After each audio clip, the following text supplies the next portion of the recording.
संजीवनी बूटी। रामायण में और भारतीय इतिहास में आयुर्वेद का बहुत महत्व है।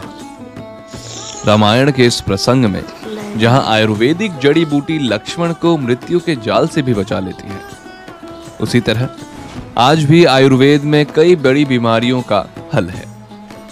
जानते हैं इस कहानी और जड़ी बूटी के बारे में। रामायण के युद्ध के समय मेघनाथ ने युद्ध स्थल में ब्रह्मास्त्र का प्रयोग किया। इससे अधिकांश वानर सेना तथा लक्ष्मण बेहोश होकर गिर गए। मेघनाथ खुशी खुशी लंका लौट गया। विभीषण और हनुमान जामवन को ढूंढने लगे। घायल जामवन ने विभीषण को देखते ही हनुमान का हाल पूछा। विभीषण के ये पूछने पर कि आपने राम लक्ष्मण सेना आदि सबको छोड़कर हनुमान के विषय में ही क्यों पूछा, तो जामवन ने उत्तर दिया कि हनुमान ही एकमात्र ऐसे व्यक्ति हैं जो हिमालय से औषधि ला सकते हैं, जो सबके जीवन की रक्षा करने में समर्थ है। उसके बाद जामवन ने औषधि पर्वत का रास्ता और जड़ी बूटी की पहचान बतलाई। उसने मृत संजीवनी, विशल्यकरणी, सावर्ण्यकरणी तथा संधानकरणी नाम की 4 दवाइयां लाने के लिए कहा। हनुमान जी तुरंत निकल गए, लेकिन जब लौटे तो वो पूरा पर्वत उठा लाए। उस समय सबके जीवन को बचाने के लिए हनुमान जी पूरा का पूरा पर्वत उठाकर ले आए थे। पूरा पर्वत उठाने के पीछे कारण ये था कि हनुमान जी को संजीवनी बूटी की पहचान ही नहीं थी। इसलिए उन्होंने लक्ष्मण जी की जान बचाने के लिए पूरा पर्वत ही उठा लिया। संजीवनी बूटी का रहस्य सुषेण नाम के चिकित्सक को पता था, इसलिए हनुमान जी उनको उनकी कुटिया सहित उठा लाए थे। सुषेण जी ने शिव जी की तपस्या करके उनसे अमर होने का वरदान मांगा था, लेकिन शिव ने कहा यह संभव नहीं, लेकिन मैं तुम्हें संजीवनी विद्या के बारे में बता सकता हूं। तब उन्हें संजीवनी बूटी की विद्या का ज्ञान हुआ था। कहा जाता है कि हनुमान जी संजीवनी बूटी को लाने के लिए द्रोणागिरी आए थे। द्रोणागिरी फिलहाल उत्तराखंड में स्थित है और इसे पर्यटन के हिसाब से लगातार बढ़ावा दिया जा रहा है। द्रोणागिरी जोशीमठ से लगभग 55 किलोमीटर की दूरी पर है। द्रोणागिरी पर्वत के उस पार तिब्बत है। यही कारण है कि इसे भारत का आखिरी छोर भी माना जाता है। वैसे संजीवनी बूटी थी क्या? सुषेण वैद्य यानी डॉक्टर को संजीवनी बूटी का ज्ञान था। वे उस विद्या का इस्तेमाल करके युद्ध में मारे गए दैत्यों को फिर से जीवित कर देते थे। संजीवनी के बारे में कहा जाता है कि कोई भी व्यक्ति जो मर चुका है उसे यह स्वस्थ कर सकती है। संजीवनी चमत्कारी पौधा है जो कि हिमालय की गोद में ही मिलता है। हिमालय की गोद में ऐसी कई बूटियां हैं जो कि स्वास्थ्य में लाभदायक साबित होती हैं।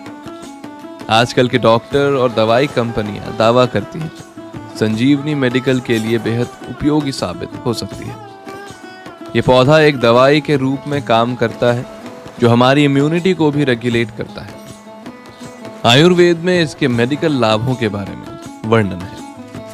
इसके अलावा संजीवनी बूटी heart attack, irregular periods, delivery के समय और जॉन्डिस में भी लाभदायक है। संजीवनी बूटी एंटी इन्फ्लेमेटरी गुणों से भरपूर है और शरीर में सूजन को कम करने में मददगार है। ये किसी भी प्रकार के दर्द को कम करने में मददगार है, चाहे वो सिर दर्द, पेट दर्द या किसी चोट का दर्द। क्या आज भी है ये पर्वत? हनुमान जी जिस पर्वत को उठाकर ले आए थे वो आज भी चर्चित है। श्रीलंका में इस पर्वत को रूमासला पर्वत के नाम से जाना जाता है। कहा जाता है कि आज भी इस पर्वत पर संजीवनी बूटी पाई जाती है। इसी के साथ श्रीलंका में दक्षिणी समुद्री किनारे पर कई स्थानों पर हनुमान जी द्वारा लाए गए पहाड़ के टुकड़े पड़े हैं। इतना ही नहीं, ये भी कहा जाता है कि जब हनुमान जी पहाड़ उठाकर ले जा रहे थे तो उसका एक टुकड़ा रीतिगाला में गिरा। इसकी खासियत है कि यहाँ आज भी ऐसी जड़ी बूटियां उगती हैं जो इस इलाके में बहुत अलग हैं। वहीं श्रीलंका में हाकागाला गार्डन में पहाड़ का दूसरा हिस्सा गिरा। इस जगह के पेड़ पौधे भी इलाके की मिट्टी और पेड़ पौधों से बिल्कुल अलग हैं।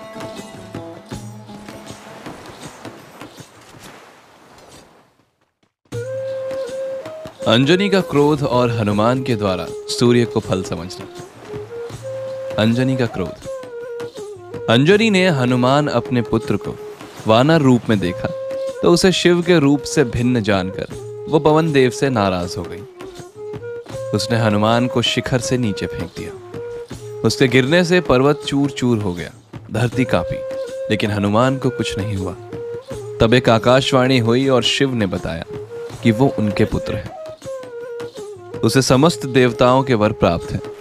पवन ने अंजनी को सब कह दिया और बालक थमा दिया।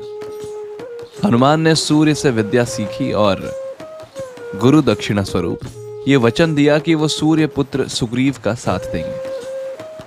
हनुमान ने सूर्य को समझा फल।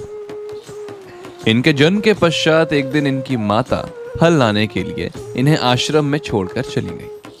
जब बाल हनुमान को भूख लगी तो वे उदय होते हुए सूर्य को फल समझकर उसे खाने के लिए आकाश में उड़ने लगे।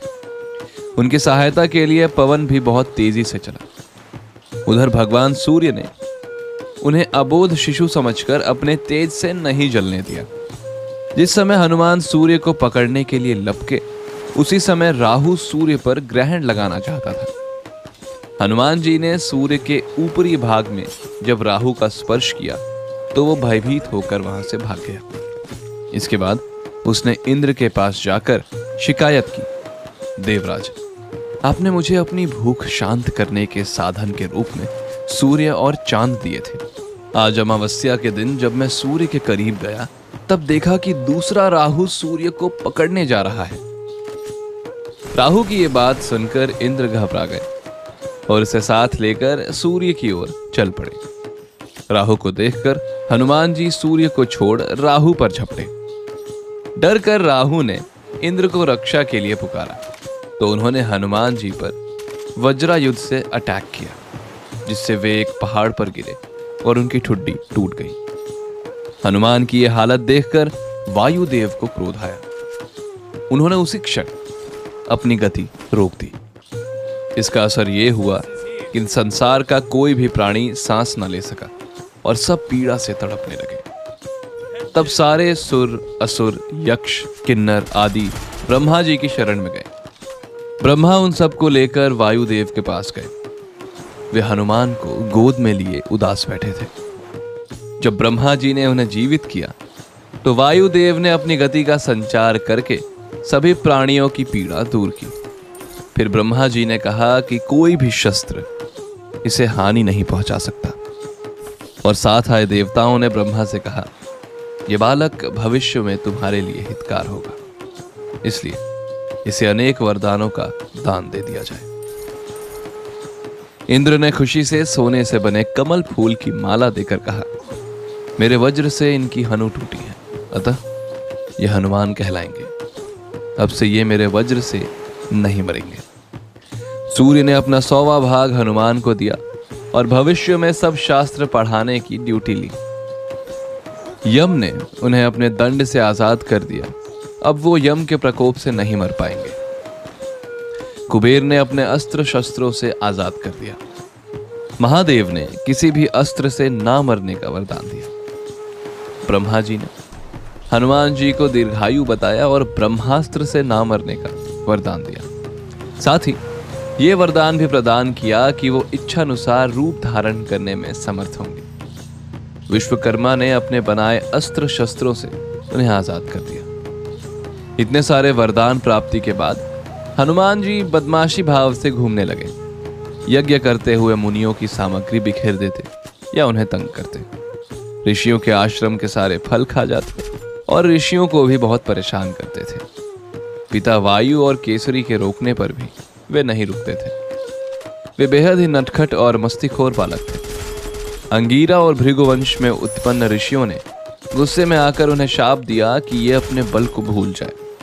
जब कोई उन्हें याद दिलाए तब उनको इस बल के बारे में याद आए।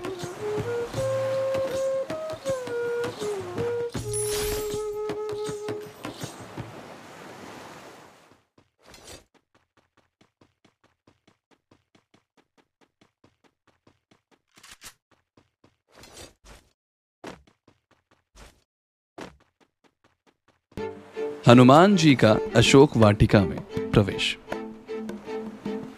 भगवान श्री राम अपनी पत्नी सीता और अपने छोटे भाई लक्ष्मण के साथ वन में जीवन व्यतीत कर रहे थे। तभी लंकापति रावण ने उनकी पत्नी सीता का हरण कर लिया। भगवान राम और उनके भाई लक्ष्मण माता सीता की खोज के लिए दर बदर भटक रहे थे। तब उनकी मुलाकात भगवान शिव के वानर अवतार हनुमान जी से हुई। वे प्रभु श्री राम के सबसे बड़े भक्त हैं। श्री राम ने हनुमान जी को सीता हरण के बारे में बताया। तब वे श्री राम और उनके भाई लक्ष्मण को किष्किंधा के वानर राजा सुग्रीव के पास ले गए। वहां श्री राम की वानर राज सुग्रीव से मित्रता हो गई। सुग्रीव ने अपने भाई बाली के बारे में श्री राम को बताया, जिसने सुग्रीव के राज्य तथा उनकी पत्नी को उनसे छीन लिया था। वो बहुत ही बलशाली था। तब श्री राम ने बाली का वध कर सुग्रीव को उनका राज्य एवं उनकी पत्नी को सम्मान सहित सौंपा। उसके बाद सुग्रीव ने श्री राम से माता सीता को खोजने में मदद करने का वादा किया। श्री राम और उनके भाई लक्ष्मण सुग्रीव और उनकी सेना के साथ माता सीता की खोज के लिए निकल पड़े। माता सीता की खोज करते करते वे सभी समुद्र तट पर पहुंच गए। वहां उन्होंने देखा कि दूर दूर तक सिर्फ समंदर ही नजर आ रहा है। ऐसे में माता सीता की खोज कैसे होगी? तभी हनुमान जी ने भगवान श्री राम से कहा, प्रभु, मुझे भगवान ब्रह्मा द्वारा कुछ शक्तियां प्राप्त हुई हैं, जिससे मैं हवाई रास्ते से समुद्र की दूसरी ओर जाकर माता सीता का पता लगाकर आ सकता हूं। तब श्री राम ने हनुमान जी को अपनी अंगूठी देते हुए कहा कि हनुमान, यह अंगूठी सीता को दे देना और उनसे कहना कि वे जल्द ही लंका पहुंच जाएंगे और उन्हें रावण के बंधन से मुक्त करा देंगे। इसी बीच उन्हें 3 राक्षसियों का भी सामना करना पड़ा, जिन्हें रावण ने तैनात किया था। उनसे युद्ध कर उनका वध किया और वे लंका पहुंच गए। महावीर हनुमान जब सीता जी की खोज में लंका पहुंचे थे, वहां की शोभा और माया देखकर उन्हें बड़ा अचरज हो रहा था। पहली बात तो यह थी कि लंका नगरी में बिना आज्ञा लिए बाहर से कोई प्रवेश नहीं कर सकता था, लेकिन हनुमान जी सफल हो गए। फिर जब उन्होंने छोटा रूप धरकर लंका में सीता जी को ढूंढना शुरू किया, तो लंका इतनी बड़ी और भव्य थी कि इधर उधर फिरते हुए हनुमान जी भ्रमित होने लगे। उन्होंने रावण के महल का कोना कोना छान मारा, लेकिन उन्हें सीता जी नहीं दिखी। फिर एक जगह हनुमान को जब विभीषण का घर दिखा तो उन्हें अचरज हुआ। दरअसल राक्षस होने के बावजूद विभीषण भगवान विष्णु के भक्त थे, इसलिए हनुमान जी को उनके घर की 4 दीवारों पर ईश्वरीय मुद्राओं के निशान दिखे थे। फिर विभीषण हनुमान दोनों मिलते हैं। विभीषण ही हनुमान जी को हिंट देते हैं कि सीता जी को रावण ने अशोक वाटिका में बंधक बना रखा है। विभीषण द्वारा दिए हिंट के अनुसार हनुमान जी अशोक वाटिका की 4 दीवारी के पास जा पहुंचे।